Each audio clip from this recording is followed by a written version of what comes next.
Rose West, wife, mother, serial killer. So far, they've unearthed 3 sets of remains. This is humanity, if you can call it that, at its worst. Her terrible crimes are often overshadowed by her murderous husband, Fred. But exactly what role did she play in their twisted relationship? She's an evil, wicked woman. What appeared to be some human hair was discovered, and underneath this were human remains. What drove this woman to commit some of the most barbaric murders the country has ever seen? They said, when we finished with you, we're going to kill you and bury you under the paving stones of Gloucester. From the outside, she appeared to be the very model of normality. But the events that unfolded at number 25 Cromwell Street truly were crimes that shook Britain.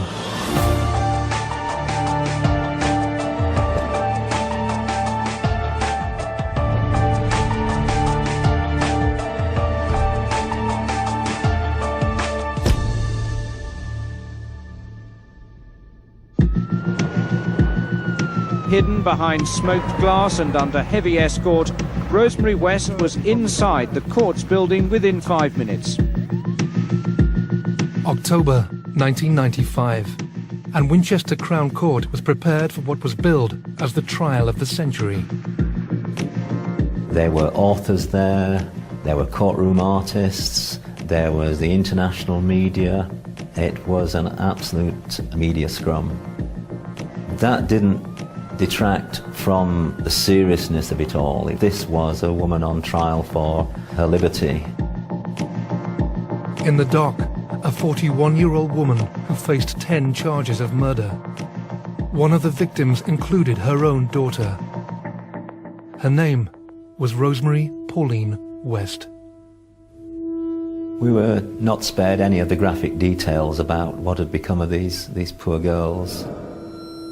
There was the pathological evidence which all pointed up to some form of sadistic behaviour against them whilst they were still alive, culminating in their death. The look on the juror's face was disbelief. Even in the overview, in the opening speeches, the content of what was to follow was abhorrent. Rosemary West appeared in the dock. She seemed to show little emotion to most of the evidence. The time that she did show tears or drop her head was when there was reference to Heather, her daughter. Whether this was play acting, whether it was real, it was very hard to tell.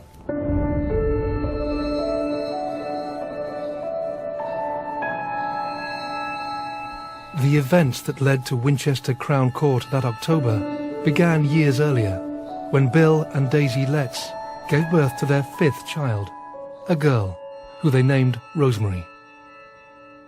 Rose was born 29th of November 1953 in a little seaside town in North Devon called Northam. It was very picturesque, quite remote in the winter, but in the summer absolutely idyllic. Growing up in Northam, I have lovely memories, beautiful memories really. It was all farmland, fields, we had the sea. And we just got up on school holidays, we were down the farm, full of mud and sand, and there was always a big meal on the table. It was great. This idyllic environment belied a harsh home life for the Letts children, who grew up in conditions that were far from serene. Rose was clearly brought up in a very dysfunctional house. I mean, her father, Bill Letts, was a very strange man. Rose's father was a despot in his own home. So people would see this very charming man, but behind closed doors, he was very violent to his wife Daisy. He was violent to some of the children. Rose was to some extent protected from that because he knew she was slightly slower than the other children. She could never keep up. And the other children would call her Dozy Rosie. There were a number of difficulties in the family, a number of abusive experiences that she had, that I think are useful in helping understand how she developed as a young girl and then as an adolescent, and then made her vulnerable to develop into the offender that she became. Then you have her mother, who suffered from severe depression. I mean, her mother was apparently being treated with electroconvulsive therapy when she was pregnant with Rose. We lived next door to the Letts family, and we all knew that the children had, well, they didn't have a good life. They never went out very much at all. They were never allowed to get dirty, them children, no. That's why they just walked around the garden. They didn't play in the garden, they just walked around all sort of stiff-armed and, you know, just walked around. And well, in the end, I don't think anybody bothered with the kids, really. You know, they weren't allowed out of that wall. As well as the violence at home, young Rose was also the victim of sexual abuse. I think Rose's sisters just wanted to get away from there, whereas, curiously, Rose kind of accepted the regime and was the subject of terrible sexual abuse from Bill Letts. When I took a proof of evidence from her, it was a sanitised version of her early life that she gave, where the darker, sinister side was dealt with by symbols almost. You know, there was this man in a dark cape and dark hat, almost a shadow following her as a child when she'd walk. And that was about as near as she'd get. It might be the case that she learnt to placate her father through the sexual abuse that happened. She might also have particular ways of dealing with her father that mean that she escapes his brutality.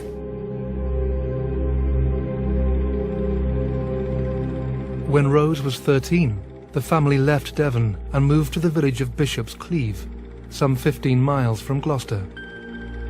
It was only a few years later that, in 1969, young Rose Letts would meet Fred West for the first time. Rose was waiting at a bus stop when she met Fred. Fred had, she said herself, had ganky green teeth, he was smelly, but she said he could charm the birds off the trees. When it came to meeting Fred, who came from an even more extreme background than Rose, it was a perfect storm. It was an accident waiting to happen. It is very often forgotten how she came to meet Frederick West in the first place, and her age when she did, and that while she may have been young and perhaps somewhat sexually active, Frederick West, 12 years her senior, was a man of the world.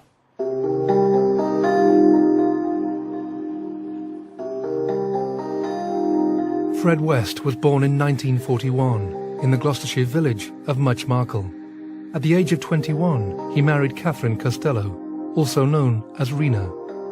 After a year of marriage and living in Scotland, Rena gave birth to a daughter, Charmaine, although it appears Fred was not her father. A year later, a second daughter arrived, Anne-Marie. The family moved to the southwest, but after a turbulent few years of marriage, Fred found himself bringing up the girls alone.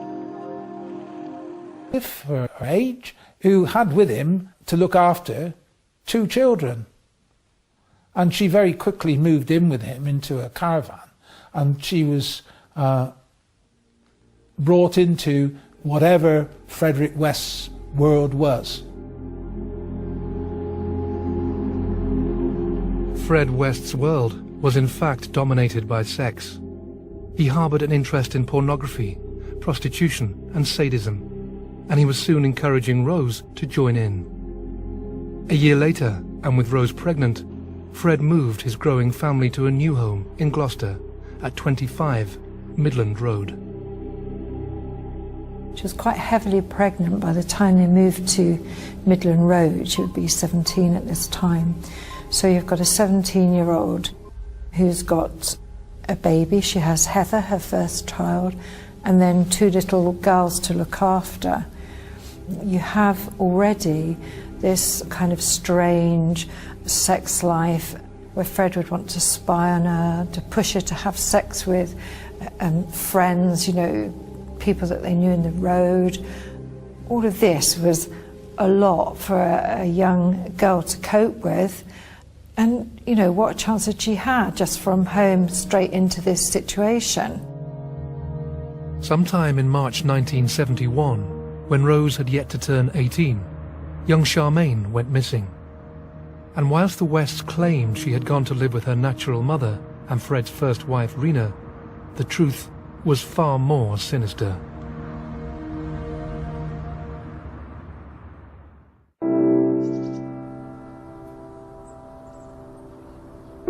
Fred and Rose West were married in January 1972. Later that year, the family moved from their flat in Midland Road to a new home at 25 Cromwell Street. Although Fred put bachelor on his marriage certificate, there was no record of him having divorced his first wife, Rena.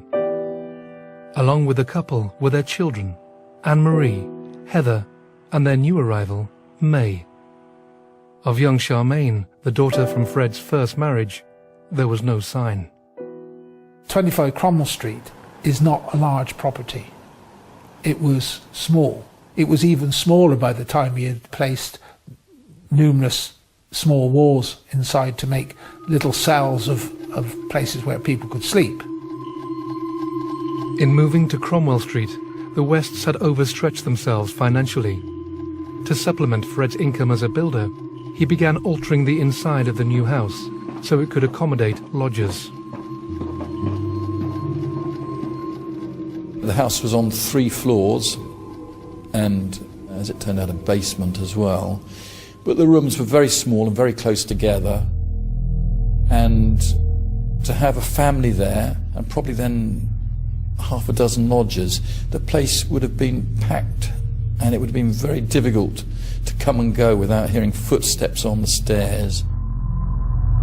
As well as rent from lodgers, Fred West also earned money on the side from minor criminal activities. The best way to describe him was a petty thief. Someone who would be able to deal and wheel with most people, had convictions for minor offences of theft, theft of metal, that sort of thing, scaffolding. He had served minor terms of imprisonment during the times of his life. Only a few months after they moved to Cromwell Street, however, Fred and Rose would come to the attention of police for a far more serious matter. I met Fred and Rose when I was hitchhiking back in 1972. This car pulled up with a couple in, and the girl opened the window and started asking me where I was going, and she seemed really friendly, not much older than me. And they said, "Oh, we'll give you a lift as far as Gloucester." Caroline Roberts got on well with Fred and Rose, and when they offered her a job as their nanny, she was only too pleased to accept.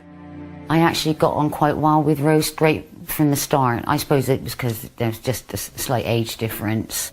She was quite tactile as well. She liked to play, you know, she'd look at my hair and say, "Oh, I love your hair," and I think you've got lovely hair, lovely eyes. She's very tactile.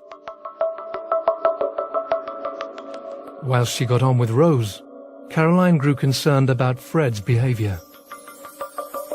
I realised after a couple of days of being there that he was very hands-on with Rose. He was forever grabbing hold of her.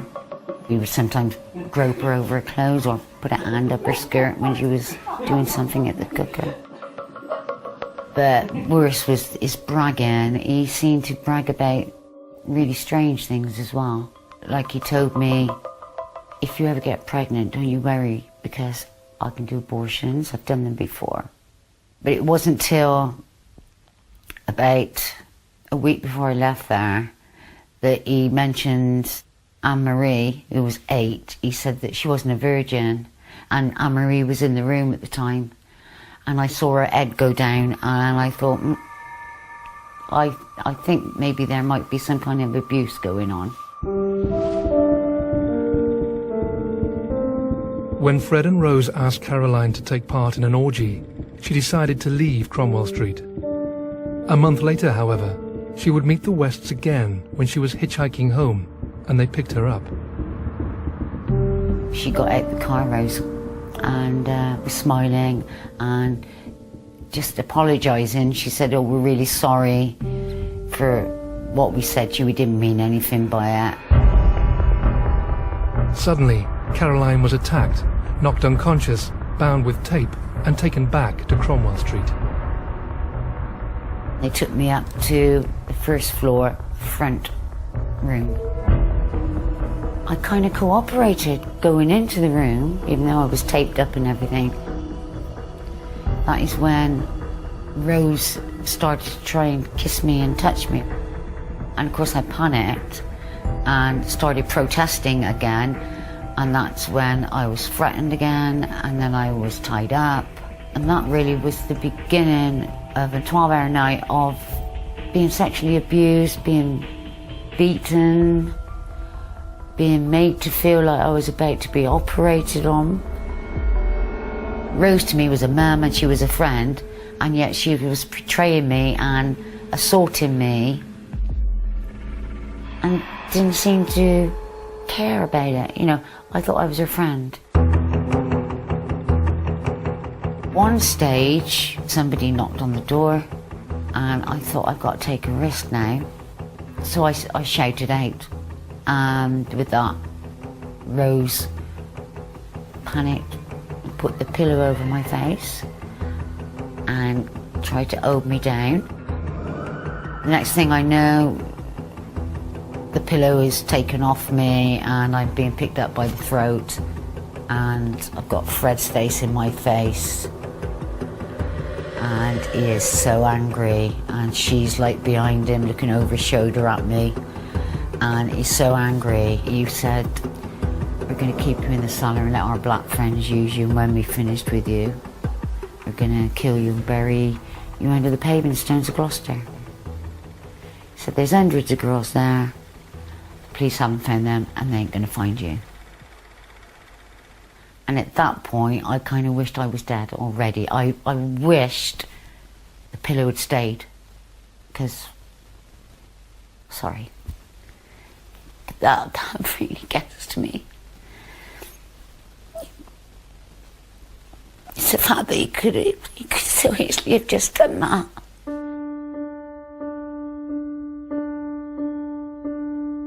Rose had to go down and look after the children for a little while, so I was left upstairs alone with Fred. And it was during that time that he did actually rape me. It didn't last for long. He wasn't physically hitting me or threatening me. I just couldn't get away from him because I was tied up with my hands behind my back. After he had raped me, he started crying and he apologised for what he'd done, and he said, "Please don't tell Rose. If she finds out, she'll kill you and me." After initially agreeing to stay at Cromwell Street, Caroline managed to escape. But after reporting the crime, she decided not to give evidence in court. Unbeknownst to her, it was a decision that would have dreadful consequences. The detective that was brought in was not at all compassionate. I felt like he kept saying to me, "Well, you slept with this guy, then you slept with this guy. Surely you were up for it. Maybe it got a little bit too rough." He made me feel like it was all my fault. The young lady didn't have the confidence in the police that she probably could have done today. And she didn't disclose that she had been raped by Frederick West at that time. Now, during those allegations, it was quite clear that Rosemary West was as much an instigator as her husband, and in fact she had conducted some of the offences herself. As a result of this, the two Wests appeared at Gloucester Magistrates' Court and were convicted of offences of indecent assault against her. Actually found out by looking at it in the newspaper the next day that they had been fined £50 each for 2 offences each, which was a total of £100, which was a lot in those days, but not that much really. I was expecting at least a jail sentence for both of them. That was a shot across the bows, I suspect, for them. So, when, shortly after that, Linda Gough came into their clutches, and whatever the relationship was there, then whatever happened with Linda, then she couldn't be left to tell anyone. With the prosecution of Fred and Rose barely meriting a mention in the local paper, the Wests went back to their lives, on the surface full of normality. What no one could have realised, however, was that behind the curtains of Cromwell Street hid a world of torture and murder, a world that would remain hidden for another 20 years.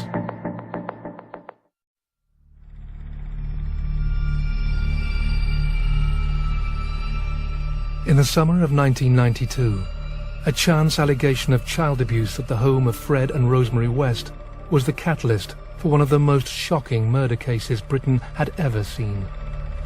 In the heart of Gloucester, one 3-storey terraced home has become the focal point of the city's biggest ever criminal investigation. The secrets of number 25 Cromwell Street were about to be revealed. A police officer was patrolling in Cromwell Street when he was approached by a number of children. One of the children told the officer that he thought the children of the Wests were being abused in some way. A meeting took place that day, and as a result of that, a joint team of police officers and social workers went to Cromwell Street and searched the premises there and took the children into care. After interviews with the youngsters who were aged between 15 and 11, Fred and Rose West were both charged with abusing their own children, charges that were dropped weeks later when all the children decided not to give evidence. Some of the social workers started to talk to each other, and they made mention to one another that the children that they were looking after had made some conversation about Heather, who was the first daughter of Rosemary and Frederick West, saying that if you don't behave or you don't eat your tea, you'll end up under the patio like Heather. When this family threat was relayed to the police, they were justifiably concerned. During the abuse investigations, no trace of Heather could be found. She had seemingly disappeared. A lot of work had been done to try and locate her, which included interviewing both Frederick and Rosemary West. During the course of these interviews, Rosemary West had made assertions about how that she had come to leave. Frederick West had made the same sort of mention that they'd had a family argument, more often than not about her becoming a lesbian. All inquiries to trace Heather had failed. From what we could see, she had just disappeared. So the surmise had to be that she was either out of the country or that she was dead. And so an application was made for a warrant to go and search the garden, dig up the patio. Detectives believe the solution to an 8-year mystery may be buried in the back garden of this terraced house in Gloucester. It belongs to a couple whose daughter vanished in 1986, but no one ever reported that Heather West had disappeared, and this is proving an obstacle to the investigation.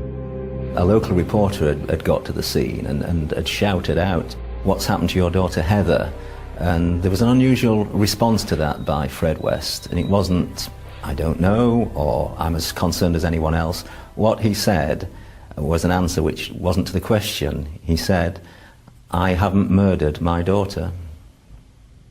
And that got alarm bells ringing. Just after 4 o'clock on the 26th of February, a human femur was discovered under the patio of Cromwell Street. Shortly after this first bone had been found, what appeared to be some human hair was discovered. And underneath this were human remains. The covers have now been removed, revealing a gaping 4-foot trench in the back garden of number 25 Cromwell Street. The Home Office pathologist was called for, and on examining the excavations in Cromwell Street, he made a startling discovery.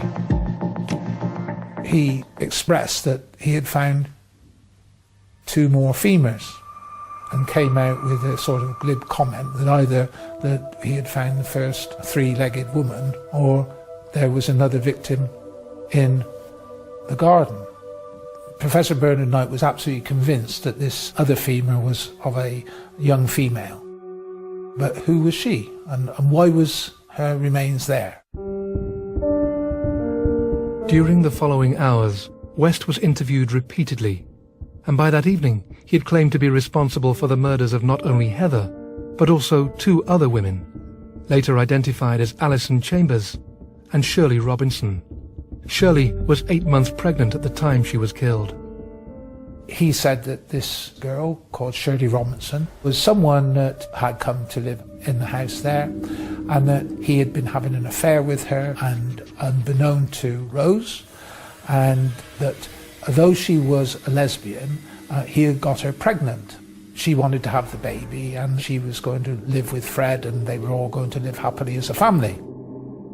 Fred came up with this ridiculous idea that all he promised them was, you know, a bit of fun, and then they wanted this lovey-dovey business that he couldn't cope with, and Rose wouldn't have been happy with that, so he killed them. As the case against Fred built, detectives were left wondering where Rose fitted in. Fred's response was very complicated and changed over time. Rose was much more clear. Rose from the start right through to the end of the trial was, it's nothing to do with me. Within the investigation itself, it was realised that a lot of the things that Rosemary West had said about how Heather had disappeared were exaggerated. And now we had actually located Heather, made it quite apparent that Rosemary West was lying. Fred West was interviewed 151 times in the course of the investigation, during which he admitted, then denied the charges put to him, before changing his story again. Rose, on the other hand, during her 60 interviews, spoke only to offer a simple no comment. That was a challenge for the investigation. Just because the bodies were found in the house doesn't mean to say she had anything to do with it. As detectives carried on with identifying anyone who had contact with the Wests, another possible victim emerged. Linda Goff, who had been missing since 1973.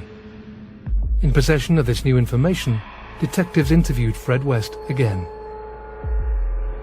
And he'd been told that we were going to excavate every inch of the floor area of Cromwell Street, which included the ground level, which we hadn't yet covered, which was the bathroom, a bathroom in which he had said he had killed or decapitated some of the victims that we'd already found. And then I had a phone call from the solicitor from the cells to say that he wished to see me. We stood in the corridor, and he handed to me this note that was signed by Frederick West, and it outlined in there that he authorised Howard Ogden to advise me that there were approximately another 9 victims, the names of which he could identify included Linda Goff. We now had something that was almost beyond comprehension. Also named on the list was Rena, Fred's first wife, and their daughter Charmaine. Over the course of the next few weeks, every inch of 25 Cromwell Street was examined, including the gardens and cellar. As excavations continued, the house revealed yet more victims. Their remains gave a chilling indication of how they met their deaths. At the house, the excavations continue as the remains are taken away for forensic examination. These victims were not there of their own accord. They were unclothed at the time of their death. So that meant that the bindings, especially the rope made of plastic, like washing line plastic, was around the victim in a naked form.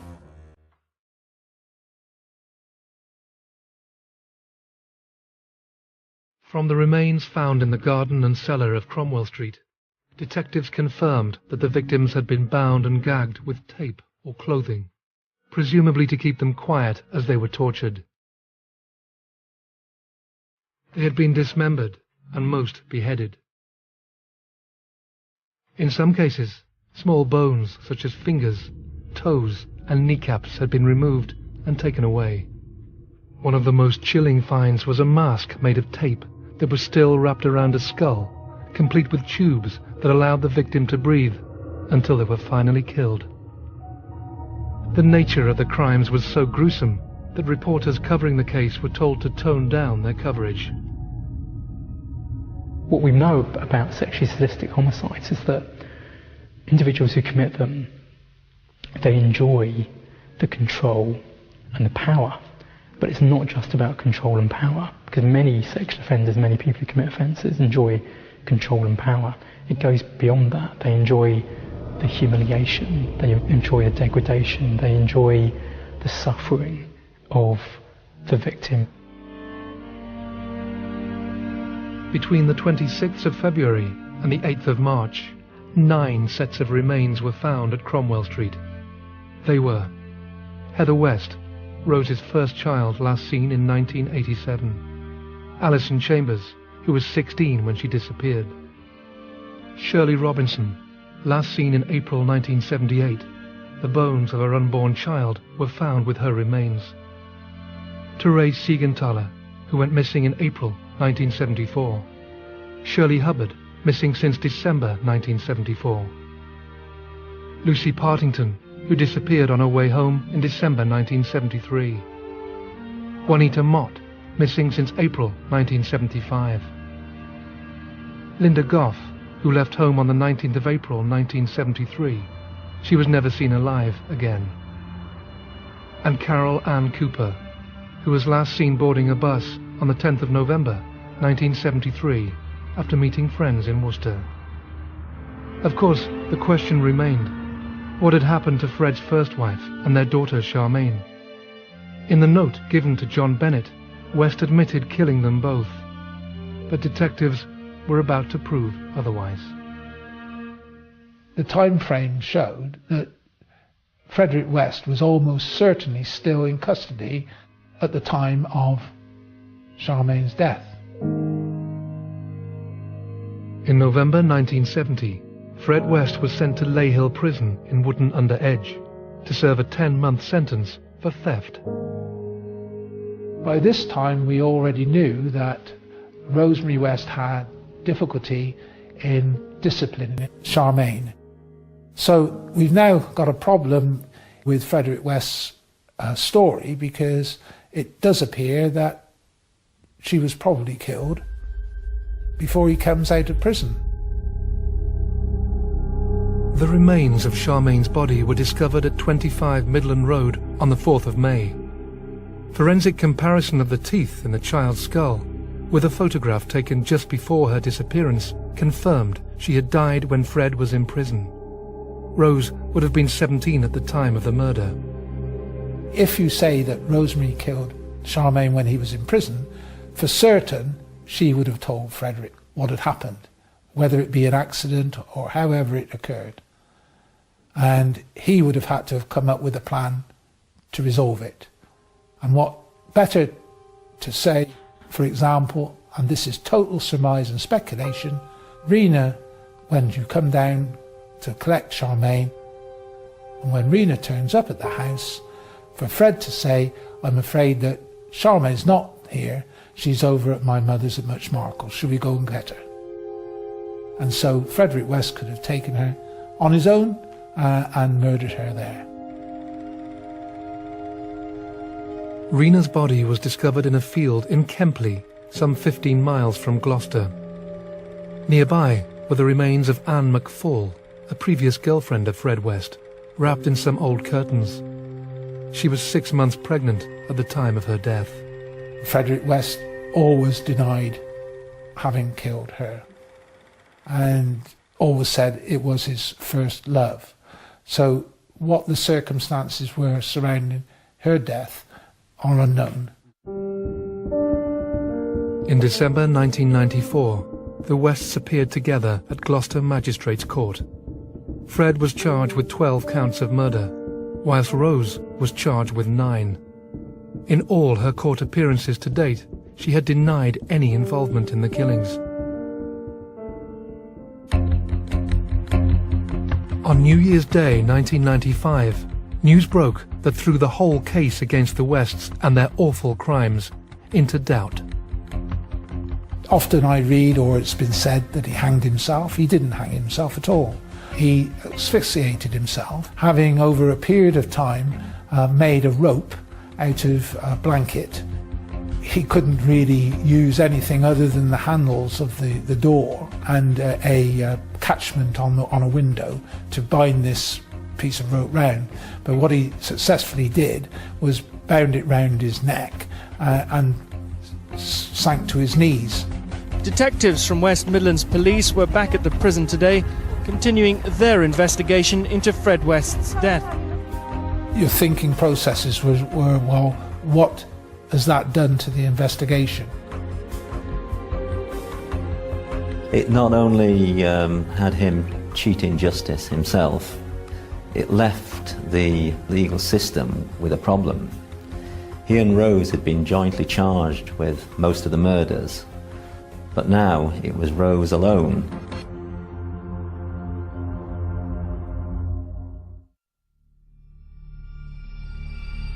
The trial of Rosemary West began on the 3rd of October, 1995.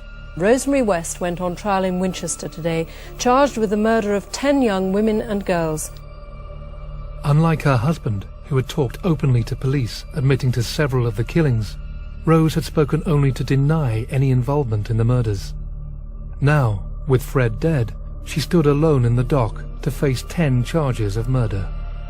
The evidence that was put to the court consisted of a number of facets, but most importantly there was the forensic evidence, then there was the evidence of the live witnesses, and then together with that there was the evidence that joined everything together, which was known as similar fact evidence. Similar fact evidence is circumstantial evidence. It's the smoke rather than the fire, but I think, as it was pointed out by the prosecution, they're like strands of string, and when you bind them together they can become very strong. The fact that a number of victims were last seen going to catch buses in country areas. Then you had the fact that these victims were bound, or some of them were bound, or most of them with no clothing. And to join that in together, you had the evidence of live victims who had shown that they had been bound in similar ways with tape, and the same sort of tape, which they had described, and they didn't know what we had found, as to the victims in the ground.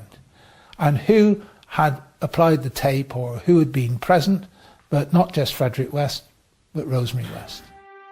During the 7-week trial, the court was spared none of the horrific details of the Wests' crimes. The most chilling evidence came from those who escaped their clutches, including Fred's own daughter, Anne-Marie, and former nanny, Caroline Roberts. When I went into the witness box, I could see her up to the left, and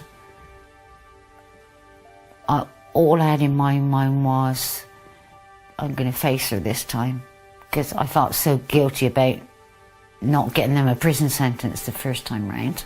If I'd got them a prison sentence, probably none of these girls would have died. Despite the evidence heard in court, the public still felt Fred West had escaped justice, and more importantly, prevented him revealing more about his and Rose's actions. There may have been more victims, there were questions that hadn't been answered about what had really happened to the victims. There'd been no clear admissions and explanations. There was the situation with Mary Bastholm, who had disappeared in very similar circumstances.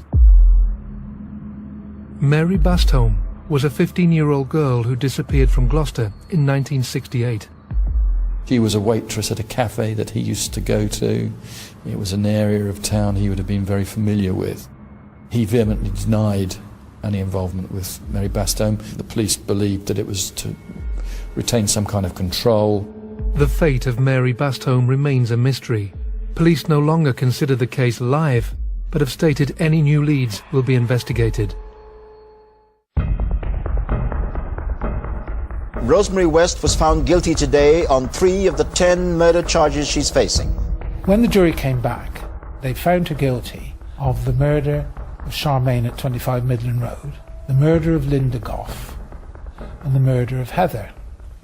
Sitting there listening to that they had really considered the evidence.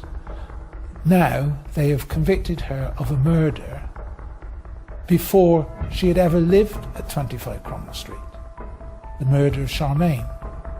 And now they were convicting her of 2 murders that must have occurred when they'd already taken occupation at Cromwell Street. So it seemed to follow to myself and the investigating team that if she was guilty of those 3, then they must find her guilty of the ones in the middle. The jury agreed. After another night of deliberations, they returned the following day and convicted Rose West of the remaining 7 murders. My client is totally devastated.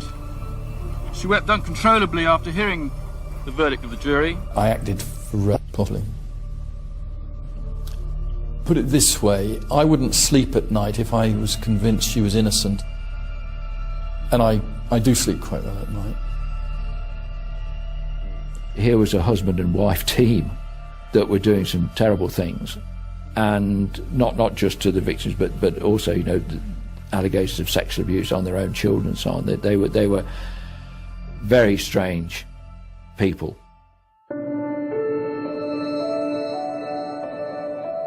In some ways, my upbringing was not that much different to Rosemary's.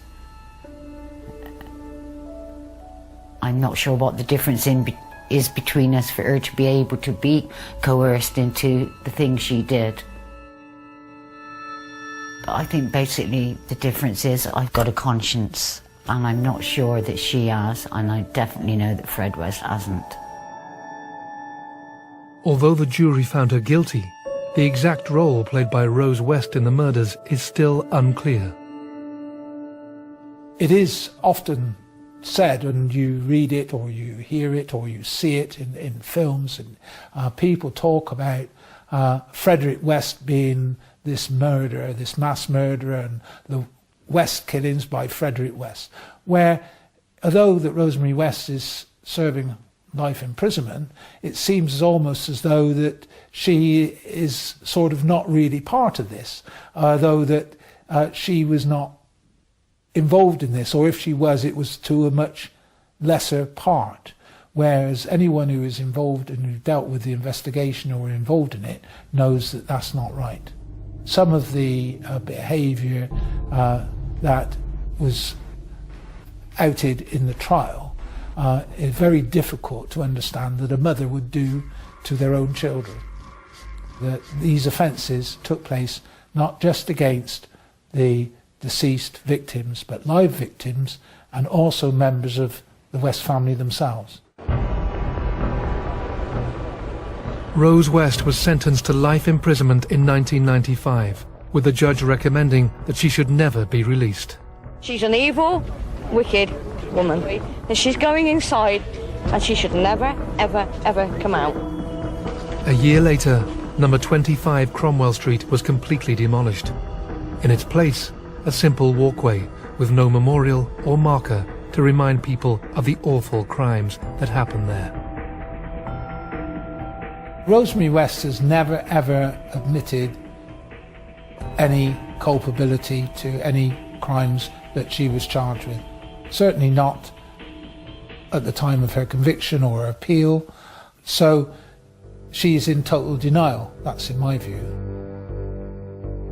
If I could just have one wish, it would be for her to just tell the truth about what she does know. Whether that be she has took part in murders or she knew these young girls were going to be disposed of, whatever, she's doing her life sentence, so why not just come out and tell the truth? A confession would help a lot of people who don't know. In 2000, Rose West considered appealing her conviction before changing her mind. After the application had been submitted, she said, I don't want to come out of prison, I'd rather stay in prison. And for the sake of her family and for the sake of herself, and she said she saw herself as making a life in prison. Well, people can always change their minds, you know, and I said that to her. But I also said, well, does that mean you're admitting all of this? And she said, no, I'm not.